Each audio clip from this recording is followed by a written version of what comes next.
In this tutorial, we will check command source. In order to set VFD, three things are of importance. First is motor parameters, second command source, and then frequency source. Let's check the command source. To reach command source, I will press mode and I see at the top of the screen PARDRV. Next, I will scroll down to number 6 and I will enter. Inside, the first option is keypad. That means the reverse, the stop, and the forward operation will be from the keypad. Next is FXRX1, which means I will be using control terminals to operate the motor. As you can see, the control terminal schematic, and we have choice of connection with the programmable terminals from P1 to P8, and CM is the common.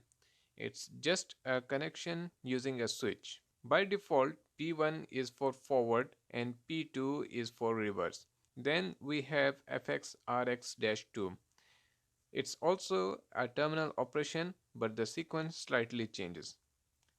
Next option is INT485, which is used for Modbus protocol, which means that either PLC or PC software will be allowed to operate. In this case, however, special configuration is required. Now I will select keypad and I will press escape to come out to the main screen, and I will set the frequency to 60 Hz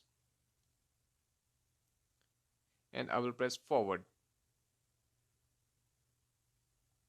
Now you can see at the background the motor started rotating. It will reach to 60 Hz and it will stay that way. Now I will press stop.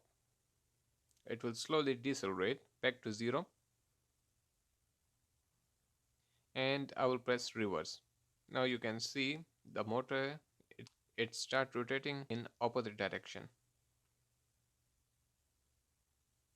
I will stop it